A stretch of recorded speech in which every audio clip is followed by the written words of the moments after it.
అందరికీ నమస్కారం. మన కంటి చూపు మన జీవితానికి వెలుగునిస్తుంటే, మరి అటువంటి కంటికి వెలుగునిస్తూ ఉన్నారు డాక్టర్ బి. సుబ్బారావు గారు, విజయవాడలోని SK super speciality laser hospital వారు. అటువంటి హాస్పిటల్‌లో మరొక పేషెంట్ వచ్చున్నారు. వారు దేనితో బాధపడుతున్నారు? సమస్య ఏంటి? ఇక్కడ చికిత్స ఎలా జరిగిందనే అంశాల గురించి మనం మాట్లాడుకునే ప్రయత్నం చేద్దాం. నమస్కారం అండి. సార్ నమస్తే సార్. మీ పేరండి? నా పేరు పెరుమాళ్ళ వెంకట రవిప్రసాద్ అండి. సార్ ఎక్కడి నుంచి వచ్చారు? తెనాలి పక్కన నందివేలుగు అనే గ్రామం సార్. ఆ! 6 కిలోమీటర్స్ అండి తెనాలి నుంచి. ఓకే. ప్రసాద్ గారు, ఎటువంటి కంటి చూపుతో, కంటి సమస్యతో మీరు బాధపడుతున్నారు? ఏం లేదు సార్, నాకు ఒక 6 ఇయర్స్ బ్యాక్ కంటికి దెబ్బ తగిలింది సార్. ఆ! బండి మీద మనం ఇక్కడ కొక్కెంలాగా పెడతాం కదండి లాగి. ఆ! అది పెట్టేటప్పుడు వదిలాను. పొరపాటున వదిలేసరికి ఫోర్స్‌గా వచ్చి కంటి తగిలింది సార్. ఆ! దెబ్బ తగిలింది. దెబ్బ తగిలింది. దెబ్బ కంటికి. తగిలితే ఇక అప్పుడే ప్రాబ్లం లేదు సార్. మామూలుగానే కనిపిస్తుంది. కొద్దిగా నొప్పి చేసింది 2 రోజులు. ఆ! తర్వాత మామూలుగానే ఉంది. హ్మ్. డాక్టర్ గారిని కూడా ఏం కలవలేదండి. అంతా మామూలుగానే కనిపిస్తా ఉంది. ఓకే. లాస్ట్ 2 ఇయర్స్ నుంచి కొద్దిగా తేడా వచ్చిందండి. హ్మ్. ఒక అంకె ఉందనుకోండి, 2 అనే అంకె ఉందనుకోండి, హ్మ్. 2 దబాలుగా కనిపియటం బిగినయింది. ఓకే. ఒక పిక్చరు 2 విధాలుగా 2 కనిపిస్తుంది. విధాలుగా షేడ్‌గా కనిపిస్తాం బిగినయింది. ఆ! సరే అని చెప్పి డాక్టర్ గారిని కలిస్తే అక్కడ మా తెనాల్లో హ్మ్. అక్కడ శుక్లం స్టార్ట్ అయిందయ్యా. హుహు. కంటికి దెబ్బ తగలటం మూలన అసలు నాకు గుర్తులేదు అసలకి. కంటికి దెబ్బ తగిలిందన్న విషయం గుర్తులేదు. హ్మ్. ఈ 2 అది సంవత్సరాల్లో మర్చిపోయారు. నాకసలు ఈ 6 సంవత్సరాలు అవుతుంది కదా! 6 సంవత్సరాలా? ఆ! 6 సంవత్సరాల క్రితం జరిగింది నాకసలు గుర్తులేదు కంటికి దెబ్బ తగిలింది. హ్మ్. స అక్కడ తెనాలిలో చూపించిన డాక్టర్ గారు పైన నల్లగుడ్డుకి పైన తగిలిందయ్యా దెబ్బ కనిపిస్తుంది అన్నారు. హ్మ్. అప్పుడు గుర్తొచ్చింది నాకిక. ఓకే. కంటికి దెబ్బ తగిలింది కదా! కరెక్టే అని చెప్పి చెప్పానప్పుడు. హ్మ్.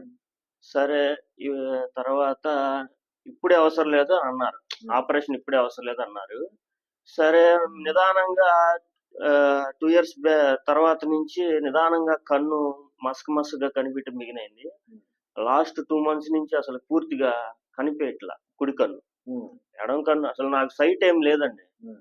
ఫస్ట్ నుంచి చిన్నప్పటి నుంచి సైట్ లేదు. ఓకే. క్లియర్‌గా కనిపిచ్చేది. ఈ దెబ్బ మూలాన ఇలా మారిపోయింది. హ్మ్. సో, నేను ఇక తెనాల్లో 2 హాస్పిటల్‌లో చూపిచ్చాను సార్. పెద్ద పెద్ద సీనియర్‌లే. హ్మ్. తర్వాత మంగళగిరి దగ్గర పెద్ద గవర్నమెంట్ హాస్పిటల్. తర్వాత ఇంకా విజయవాడలో గూడా ఒక చోట చూపిచ్చాను. ఎక్కడ చూపిచ్చినా గానీ ఆహ్, మీకు శుక్లం ఆపరేషన్ అవసరమే. బట్ కాకపోతే నీకు దెబ్బ తగిలింది. కన్ను వీక్ అయింది గాబట్టి, ఆ పైన క నల్లగుడ్డు పైన కొద్దిగా డ్యామేజ్ అయింది. హ్మ్. సో, శుక్లం ఆపరేషను 100% సక్సెస్ అయిద్దని గ్యారంటీ లేదు. హ్మ్. ఒకసారి ఫెయిల్ అయితే మళ్ళీ రెండోసారి ఎయ్యాల్సొచ్చిద్ది అని చెప్పారండి. ఓకే.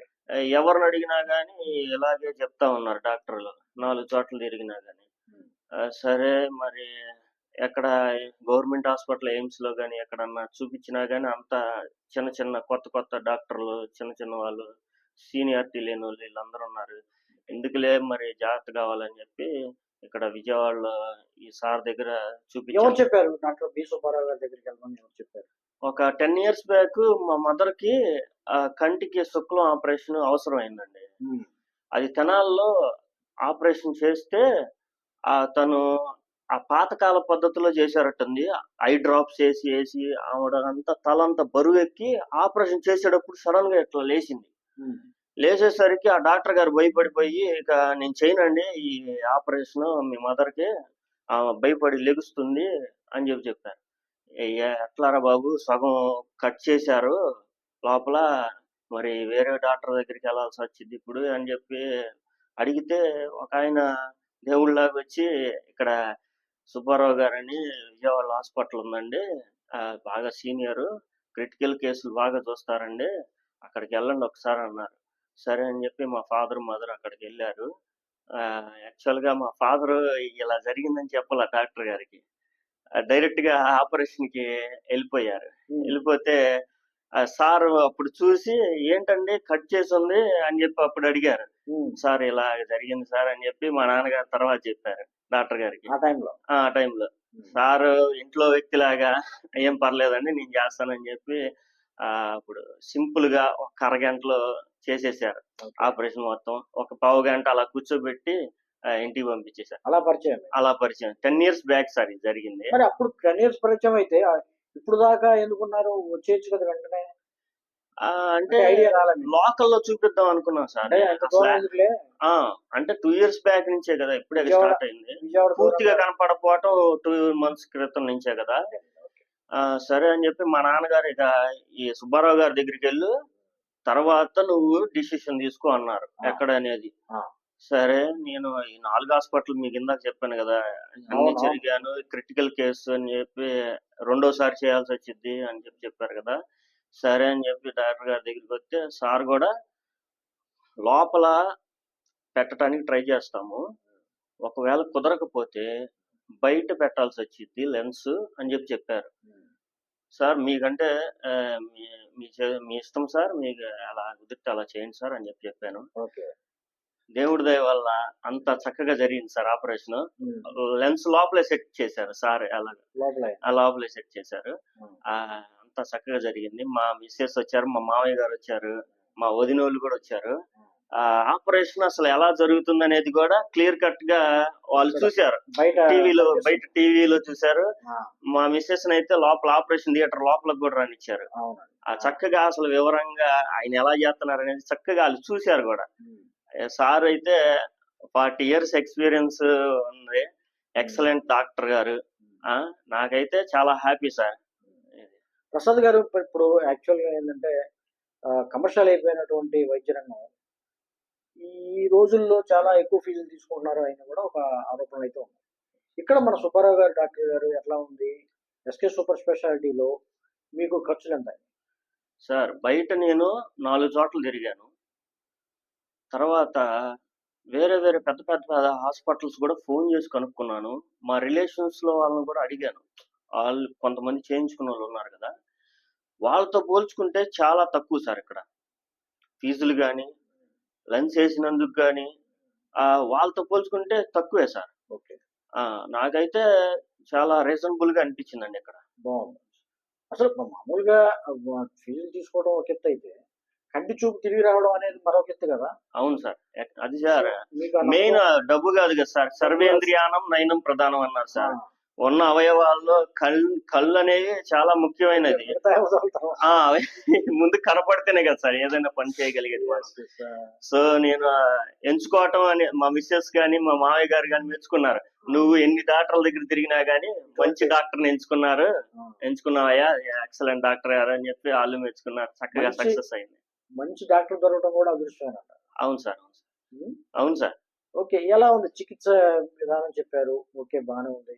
ఇక్కడికి మీ ఈ వీడియో చూస్తున్న ప్రేక్షకులు కానీ, మీ బంధువులు కానీ, మిత్రులు కానీ ఏం చెప్తారు సార్? ఇప్పుడు నాకు జరిగిన ఎక్స్పీరియన్స్ మీకు చెప్పాను సార్. అది మామూలుగా ఎవరి ఎక్స్పీరియన్స్ వాళ్ళది. నా ఎక్స్పీరియన్స్ మాత్రం నాకు ఫుల్ 100% సాటిస్ఫాక్షన్ అండి. మనీ పరంగా కానీ, ట్రీట్మెంట్ పరంగా కానీ. మెయిన్ ట్రీట్మెంట్ సార్, ట్రీట్మెంట్ ముఖ్యం. నాకు ఇంత క్రిటికల్ కేసును కూడా చాలా సింపుల్ గా డాక్టర్ గారు ఆయన ఎఫర్ట్ 100% పెట్టి చేశారు సార్. ఇంకా చెప్పగలిగేది ఉంది సార్, అంతకంటే హ్యాపీనెస్ ఏముంటుంది సార్. అంటే ఇటువంటి మీకంటే క్రిటికల్ గా ఉన్న వాళ్ళు కూడా చాలా మంది ఉంటారు సార్. వాళ్ళకి ఏం చెప్తారు మీరు? వాళ్ళకి ఏం చెప్తాం సార్, ముందు ఒకసారి వచ్చి డాక్టర్ గారిని కన్సల్ట్ అవ్వండి సార్. మీరు ముందు ఒకసారి కన్సల్ట్ అయితే ఆయన గురించి మీకు అర్థమైంది, నమ్మకం కలిగింది, అప్పుడు చూపించుకోండి. ఓకే ప్రసాద్ గారు, చక్కటి విషయాలు చెప్పారు. మరి ఈ వీడియో చూస్తున్నటువంటి మరింతమంది ప్రేక్షకులు మీ స్టోరీని విని మరింత మంది వచ్చి చూపించుకుంటారని, వారి కళ్ళలో వెలుగులు నింపుకుంటారని ఆశిద్దాం. Thank you sir. నమస్తే అండి, నా పేరు doctor B Subbarao. SK super speciality laser eye hospital, Nakkal road, 5వ line, Suryaraopet, Vijayawada. Phone number 9441364655. ఇప్పుడు మీకు అంటే మనము doctor B Subbarao eye institute అనే యూట్యూబ్లో అనేక వీడియోలు ఇచ్చామన్నమాట. ఎంతో క్లిష్టమైన కేసులకు సంబంధించి, క్లిష్టమైన కంటి జబ్బులకు సంబంధించి కూడా ఇచ్చాను. అవన్నీ కూడా మీరు చూడొచ్చు. ఇప్పుడు ఏమంటే చాలా అరుదైనటువంటి కేసు అన్నమాట.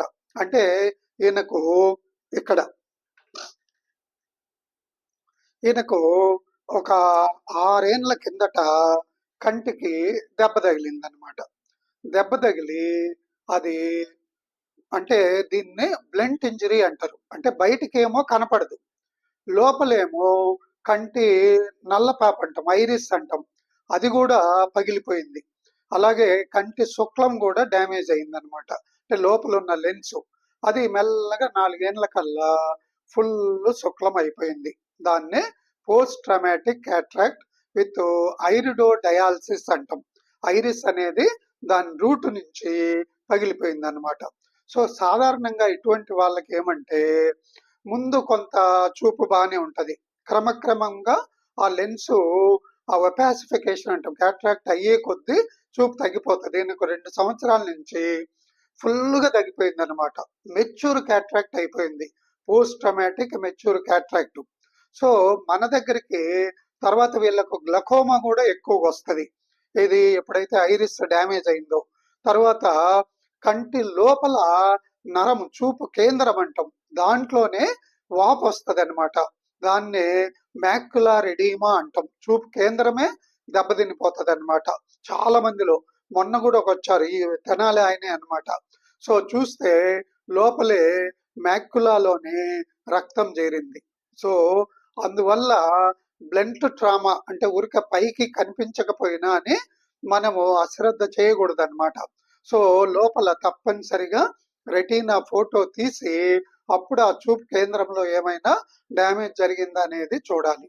తర్వాత ఇక్కడ ఒక్కోసారి నరమే చిట్లిపోతుంది అనమాట. అంటే రెటీనానే ఊడిపోయేటువంటి అవకాశం ఉంది. దాన్నే రెటీనల్ డిటాచ్మెంట్ అంటాం.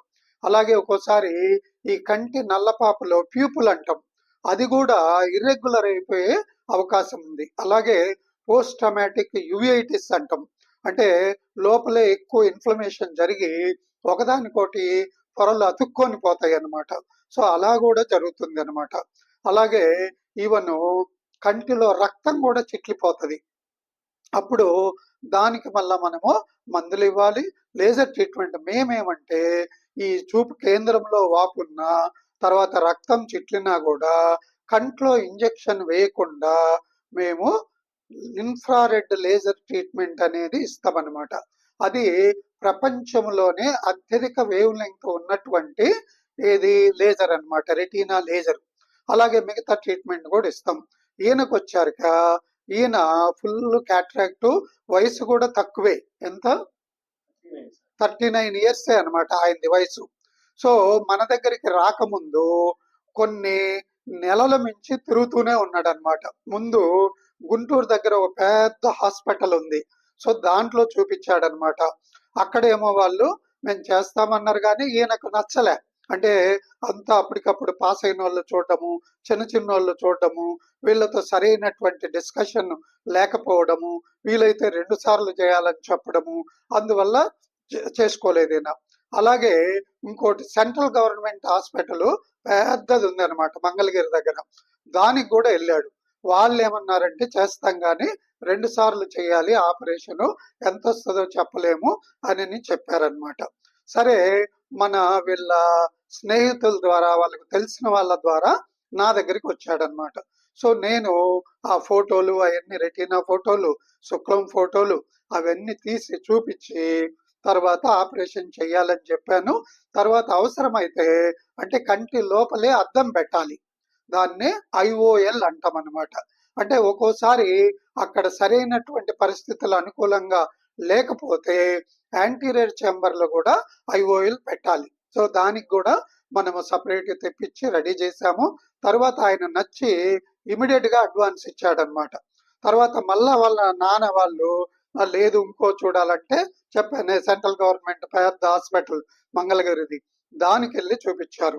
ఆ తర్వాత మళ్ళా వచ్చే జస్ట్ ఒక 1 వీక్ బ్యాక్ మనము ఆపరేషన్ చేసాం. నేను కూడా చెప్పాను, అంటే మనము లోపల థియేటర్ లోపల చేసేటప్పుడు కానీ మనకు తెలియదు అనమాట, లోపల ఐరిస్ అనేది పగిలిపోయి ఉంది అనమాట. సో నిదానంగా నీట్ గా చేసాము. ఇప్పుడు అసలు మీకు ఆపరేషన్ చేసినట్టు కూడా తెలియదు. క్లోజప్. ఇది కుడి కన్నుకు చేశామన్నమాట. ఓకే, ఇంత 1 వీక్ కూడా కాలేదు, 6 డేసే. సో అలా ఇటువంటి కేసులు ఏమంటే మనము ఎన్నో జాగ్రత్తలు తీసుకోవాలి. తర్వాత మేమేమంటే ఇటువంటి కేసులు ఎన్నో చేశాం కాబట్టి మా అనుభవం అంటే మాకు ఇక్కడ 40 సంవత్సరాల అనుభవం ఉంది. అది కూడా మనమేమి all India institute of medical sciences న్యూఢిల్లీలో చేశామన్నమాట. ఇది ఎండి ఆఫ్థల్మాలజీ అంటాం. ఆ తర్వాత మళ్ళీ అక్కడే 3 ఇయర్స్ రిజిస్ట్రార్ గా చేశాం సీనియర్. అటువంటప్పుడు ఆ టైంలో ఇటువంటి కేసులు ఎన్నో చేశామన్నమాట. ఇది ఇటువంటి డిఫికల్ట్ కేసులన్నీ. అలాగే ఈ ఎండి చేసే వాళ్ళకు కూడా అనేక మందికి కోచింగ్ కూడా ఇచ్చేవాడిని అన్నమాట.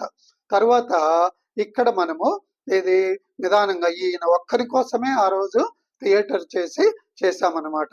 సో నీట్ గా ఇంకోటి ఏమి వీడియో కూడా చూపిస్తామన్నమాట, స్టార్టింగ్ టు ఎండింగ్. తర్వాత వాళ్ళకు లోపల ఫారిన్ అద్దం పెట్టాం ఆల్కాన్ కంపెనీది.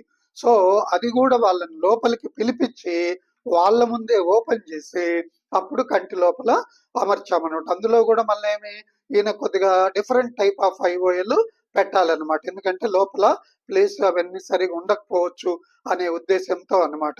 సో అందువల్ల మీకు ఎటువంటి ప్రాబ్లం ఉన్నా అంటే కంటికి సంబంధించి దెబ్బ తగిలినా ఇంకేమైనా కూడా మనకు దగ్గరికి వస్తే మీకు ఇమీడియట్ గా చూస్తాం, మళ్ళా మిగతా వాళ్ళలాగా కాదనమాట. తర్వాత ఉదయం 9 నుంచి సాయంకాలం 9 వరకు కూడా పనిచేస్తూ ఉంటాం. తర్వాత ఫోన్ చేస్తే ఎత్తకుండా అదేమి ఉండదు, మేమే ఫోన్ చేస్తాం అనమాట. ఇప్పుడు ఈయన ఆపరేషన్ అయిన తర్వాత ఎన్నోసార్లు ఫోన్ చేశాడు. ఇది అది ఎన్నిసార్లు చేసినా మేము వాళ్ళని విసుక్కోకుండా ఫోన్ చేసాం. కాకపోతే చేయాలని మళ్ళీ ఏదో అర్ధరాత్రి అట్లా కుదరదన్నమాట. ఈవెన్ సండే కూడా చేశాడు ఒకసారి, సండే ఈవినింగ్ కూడా. ఇది అటువంటిప్పుడు మళ్ళా 1 నొక్కు 2 నొక్కు అటువంటి ఉండవు. తర్వాత ఎవరు నర్సు చేయడము ఇది ఉండదు, మేమే డైరెక్ట్ గా తీసి జవాబు చెప్తాం అనమాట, ఎటువంటి ఎలా ఉంది ఏమి ఇవన్నీ కూడా. సో అందువల్ల మన ప్రతి ఒక్కరికి రిక్వెస్ట్ ఏమంటే మీకు ఎటువంటి కంటి జబ్బు ఉన్నా ముందుగా మా హాస్పిటల్కి వస్తే మీకు టైం సేవ్ అవుతుంది, మనీ సేవ్ అవుతుంది, ఎక్కువ చోట్ల తిరగాల్సిన అవసరం లేదు. ఇంకోటి కూడా ఆయనకు బయట చెప్పిన దానికన్నా కూడా మేము ఎంతో తక్కువలోనే ఆపరేషన్ చేసాం. మళ్ళా ఏసీ రూమ్ ఇచ్చి కూడా ఆయనకు ₹1 కూడా రూమ్ కు రెంట్ ఎక్స్ట్రా వేయలే. సో అలాగా పేషెంట్ ఓరియంటెడ్ గా అన్ని మనము చేస్తామన్నమాట.